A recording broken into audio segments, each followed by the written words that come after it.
If you're looking for a scare tonight, you could think about all the extra calories you and your kids will be eating as you chip away at all those Halloween treats. It's going to happen. Halloween candy is snack size, and it's easy to have more than just one, Too isn't easy. it? Yes. Michelle Gerwing again, back in the studio with us on that. So Michelle, help us. What do we do to stop from overindulging? Well, it's probably easier said than done, let's be honest. Those bite-sized treats are just so hard to resist. And while Halloween candy can be a test in self-control, it can also serve as a lesson in portion control.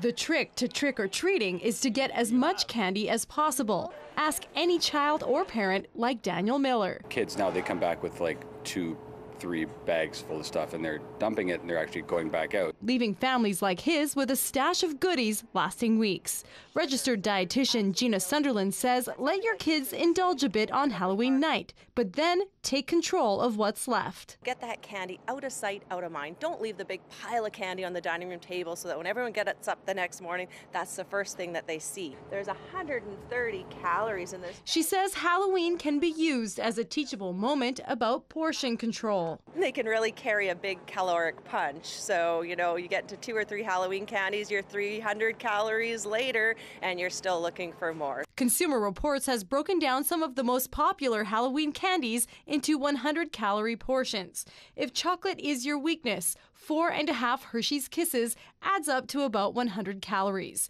as well as 3 snack-size Kit Kat bars, 2 mini Twix bars, or a single Reese's Peanut Butter Cup. If you're more into candy, 25 Skittles or 5 Starburst equals 100 calories. Or if you're fixing for a little nostalgia, you could have 13 candy corn kernels before hitting the 100-calorie mark.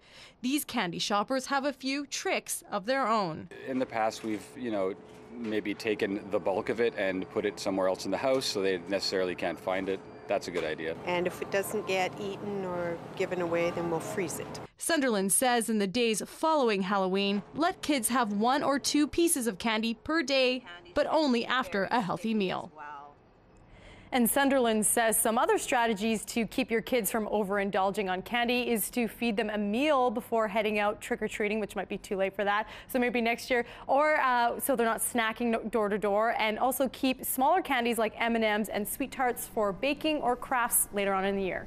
Michelle, what about alternatives to candy? Did Gina have any suggestions for that? Yes, she says she gets this question all the time. What does she hand out? She suggests handing out cheese sticks or applesauce tubes instead of candy, and sugar-free gum is also another good option.